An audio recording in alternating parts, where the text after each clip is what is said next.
Michael Porter Jr. decommitted from Washington and then committed to Missouri. Why is he dealing with the non-ACA NCAA tournament teams instead of the likes of some of the blue bloods like the Dukes and the North Carolinas?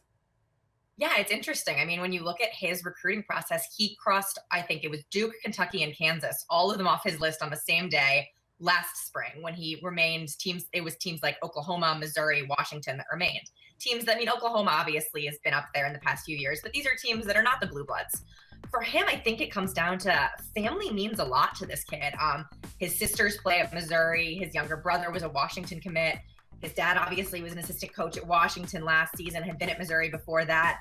He really wants to play with his family. And I think that figured big in, crossing some of those teams off the list. I think there's also this mentality, and you see it in guys who went to the blue blood schools even, but, I can recruit my friends. We can make this team our own.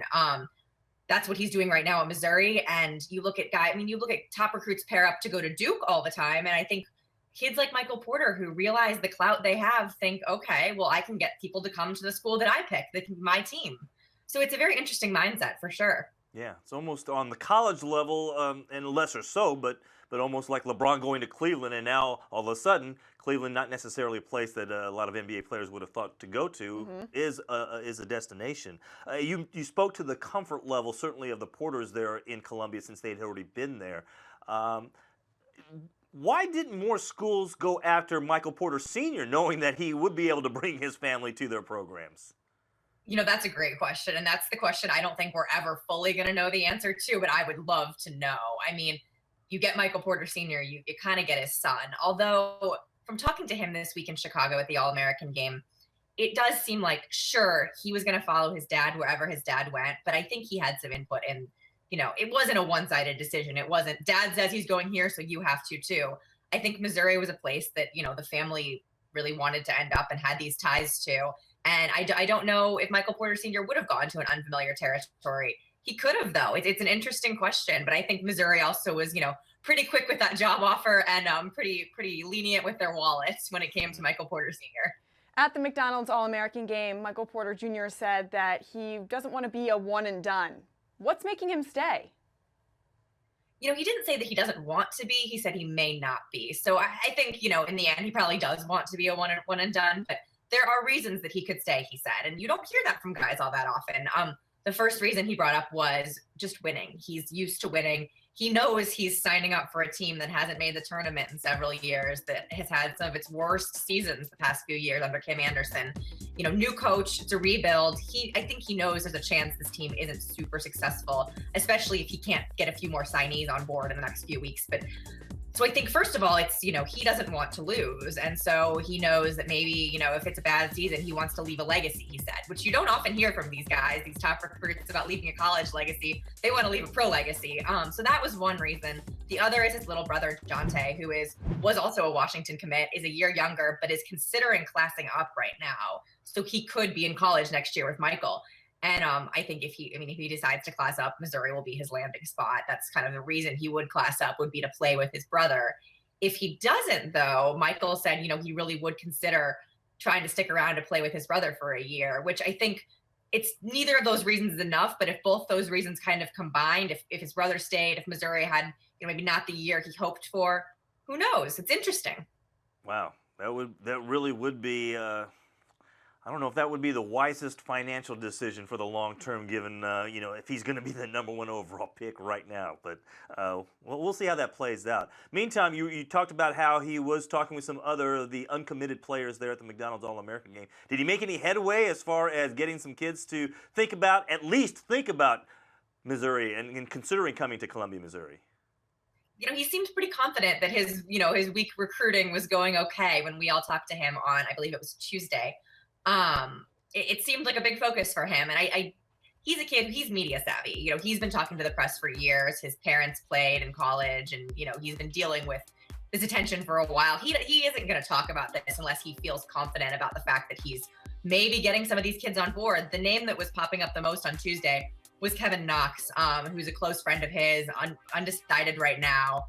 That was the name that was discussed a bunch, but there were 6 undecided guys at the McDonald's All-American game. So there was plenty of room for him to make his pitch, and we'll see. Yeah, I mean, he impressed enough people on the court. He earns MVP honors. What were your impressions of him off the court, though? Anything that stood out to you?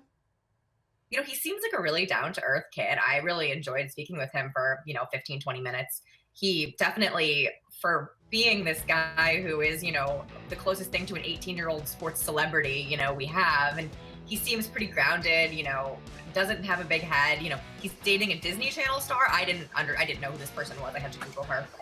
Some sort of teen star, but it was very, just very level-headed about it all. It was interesting. I really enjoyed speaking with him. He seems like the kind of guy who, if I'm a coach, I want this kid on my team, and not just for his skills on the court. So the Disney Channel might be coming to Columbia, Missouri, or is that what you're saying? There's a possibility they might be shooting some scenes out there or something? I don't know. That's okay. Yeah, who knows? Okay, we'll see. We'll see. All right, regardless who ends up joining him at Mizzou, if anybody else does sign on, what kind of a difference will just having Michael Porter Jr. mean for this program next year? That's what I've talked about with a lot of my friends who went to Missouri, who grew up Missouri fans. Like I grew up in St. Louis, and I think, I think everyone's hopes are tempered. Obviously, if he doesn't get any of these other top recruits to come, if his brother doesn't class up, there's certainly still not, a gigantic talent pool at Missouri right now. But I think at baseline, it's going to make the Missouri Tigers really watchable next year, which I can say that for the first time in my life, I didn't watch a single Missouri basketball game this year. And next year, that won't be the case. They're going to have this kid who can, he's a wing with, he's the size of a big man, skills of a wing. I mean, that's what we all love watching in basketball. This kid can do everything. And, people are going to watch, if nothing else. And that's good enough for me, I guess.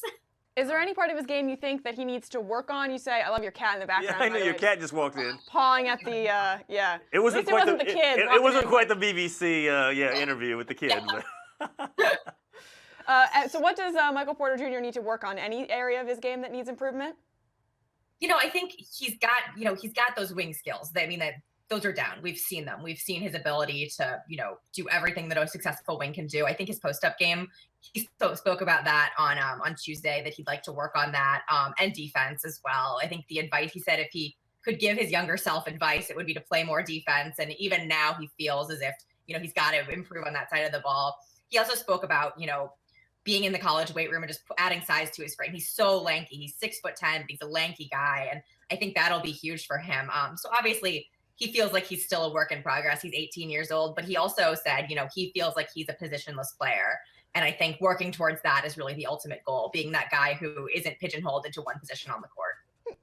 All right, Joe, we're laughing here. Your cat is amazing. In the background. What's his or her name? Her name is Eloise. Oh, Eloise. And I see a little, black and white, maybe a little gold. I don't know, a little Black tiger colors. He's exited the premises now.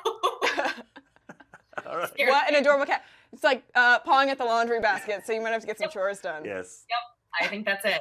All right, well, Joan, we'll let you go play with Eloise and do laundry or whatever you need to do the rest of the day. Joan, thank you so much, as always, for joining us here on The Morning Run. We appreciate it. Thanks for having me, guys.